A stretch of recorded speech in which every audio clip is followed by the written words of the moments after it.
All right, for question 37, we're going to be writing a couple methods from the word match class.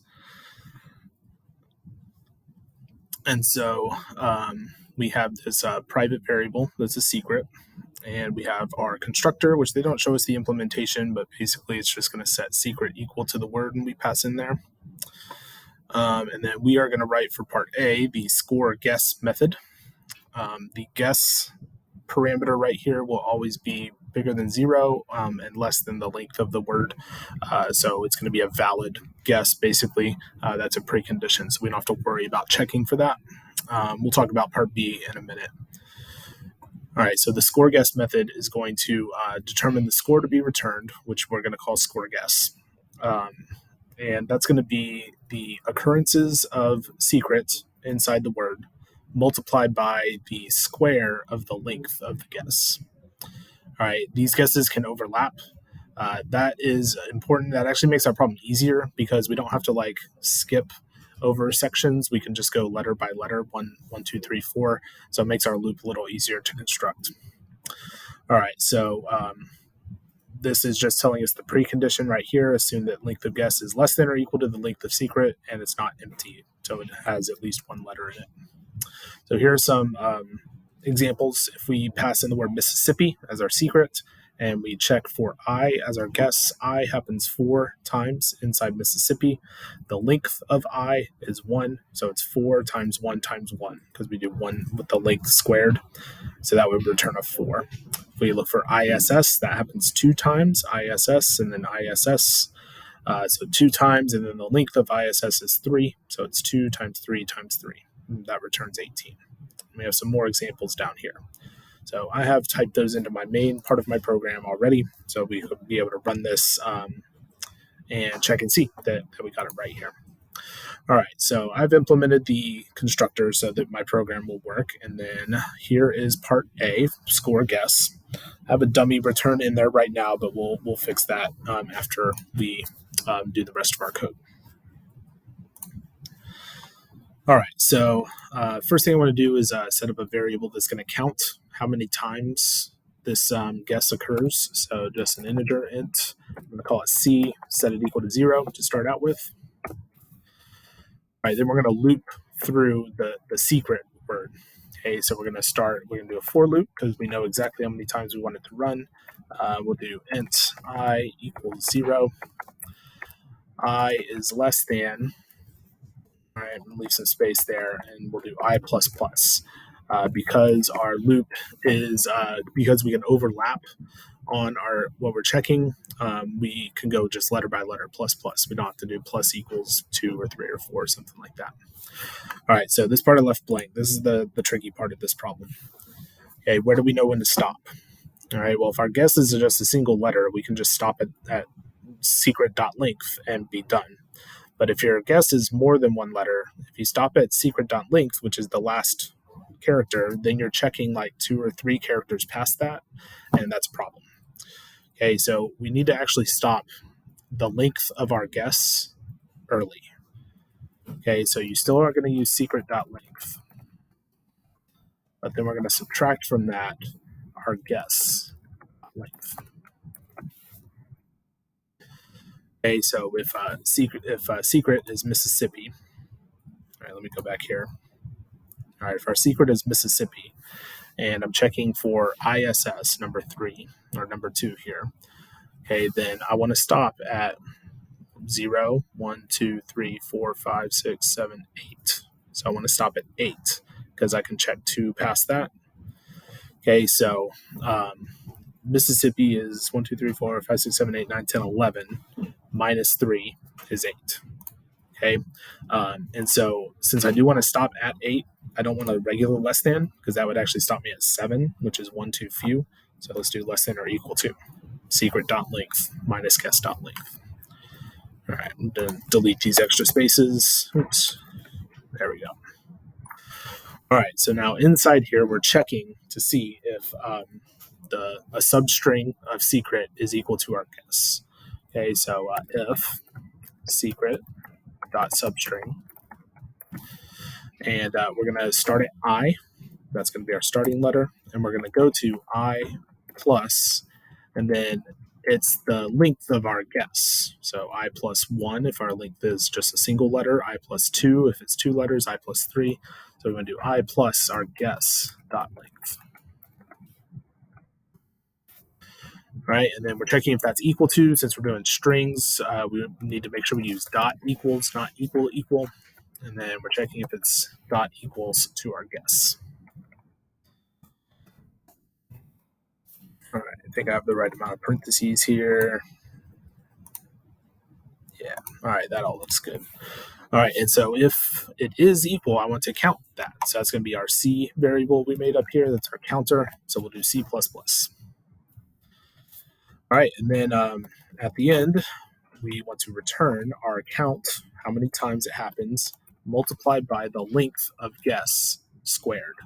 So guess.length, and then just multiply it by itself, guess.length again. All right, if you want to do squared, you have to use the math class, and that's certainly a way to do it as well, but this is just easier to code and to write out. All right, so I think we've got it. Let's go run this over here. So I should be getting 4, 18, 36, 21 for the first round. And then I coded this part to 4, 12, 18, 16, 0. All right, so let me run this.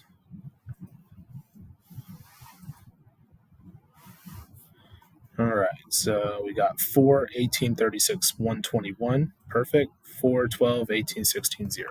So there you go. All right, let's go over the answer key real quick.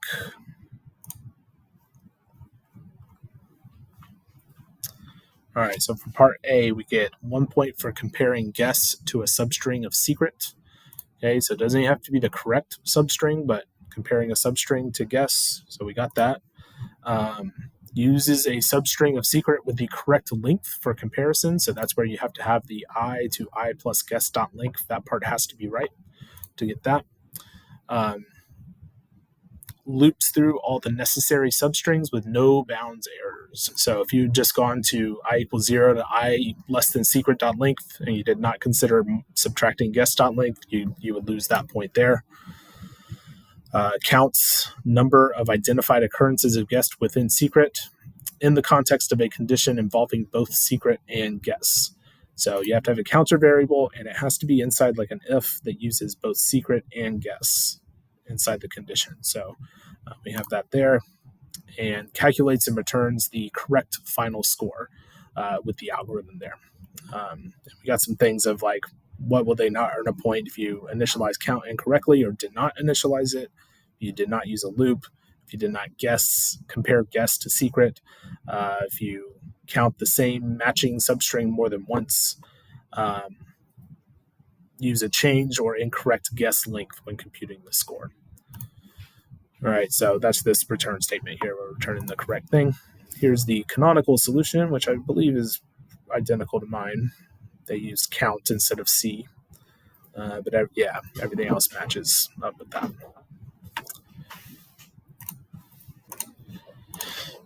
All right, part B, we're going to write the find better guess method, which is going to return the better guess of 2 different strings. So we're going to input 2 strings, and it's going to return which one is better for that one. And so we're going to be throwing this into our score guess method, the one we just wrote, and whichever one has the better score guess, that's what gets returned. The tricky part here is if the score guess method returns the same value for guess 1 and guess 2, so we get the same score guess, we have to return the alphabetically greater guess. All right, so which one is bigger in the alphabet? All right, so an example of that would be if we did con and cat. Okay, then this is going to return con. Scored S returns 9 for both con and cat, and alphabetically greater means later in the alphabet instead of earlier. Con is later in the alphabet than cat. Okay, same thing with 10 and nation. Both of those return a score guess of 36 for nation and 9 for 10. The guess with the greater score, nation, is returned. Never mind. These are just 2 examples. So nation's returned because it has a greater score guess than 10. Here, if they have the same, the greater alphabetically is returned. All right, so I have the this thing coded out right here, ready to test when we are ready to do it. So let's go back over to our word match and code find better guess. I'm going to pull this back over here. All right, so the word that we're looking at is concatenation, and so they get 10 in there, which happens once, and then the length of 10 is 3 times 3, so that's going to return 9. Nation happens once. The length of nation is 6, and so that's how you get that, and there's those. Okay, so here's how I saw this. The first thing I wanted to do was figure out which one of guess was later in the alphabet. Okay, so I made a string variable, and I'm just going to call this alpha guess, whatever that we want to do, and just initialize it to an empty string. All right, and then we're going to check. So if guess one, and then the way you check if something's alphabetically greater than the other is the method compare to, and we'll compare it to guess two. All right, so if compare to returns a positive number, then that means it's alphabetically later. And if it returns a negative number, it means it's alphabetically before. So we want to do compare to is greater than 0. And so if compare to is greater than 0, then I want to set my alpha guess variable up here equal to guess 1. That would be alphabetically later. And otherwise, I want to set my alpha guess equal to guess 2. All right, so I'm taking care of finding which one's alphabetically greater just right away. I may not even need to use that later on, but at least I have it ready to go if I do need it. All right, so now we want to check the score guess of our two guesses. And so if score guess of guess 1 is greater than score guess of guess 2, then I want to go ahead and return guess 1.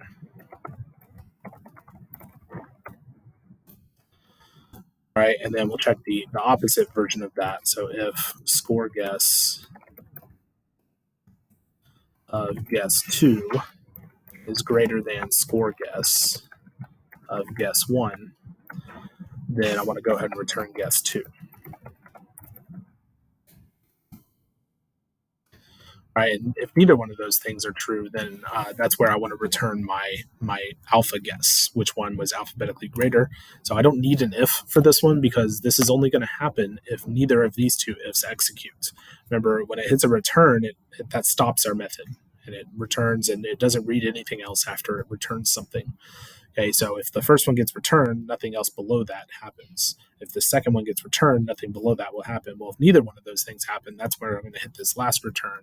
That's where I want to return the alpha guess.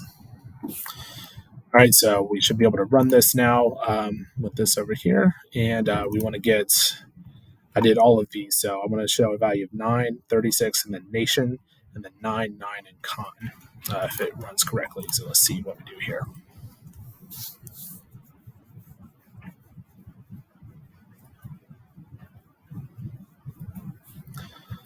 All right, so there's 9, 36 in nation. There's 9, 9 in con.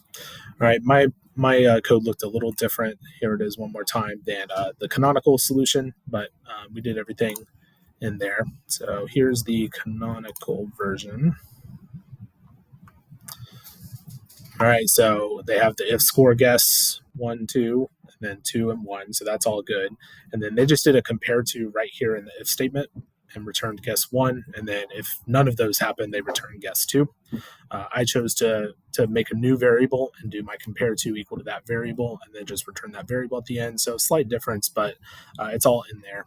Let's go over the points. So first point would be you call score guess to get scores. So you have to make sure we're using those methods provided. Compare the scores. So greater than, less than with the scores. Number 3, determine which of guess 1 and 2 is alphabetically greater. So that's using the compare to. Okay, responses can still earn the point even if they reverse the comparison. Responses will not earn the point if they re-implement compare to incorrectly or use the result of compare to as if it were a Boolean. So you have to know that compare to returns an integer, not a true or false. All right, and then returns the identified guess one or guess two. So did you return the correct value? Okay, and so you can still earn the point if you call score guess incorrectly or compare the strings incorrectly. Will not earn the point if you reverse a comparison, omit a comparison, or fail to return a guess in a certain case. All right, so that'll do it for 37.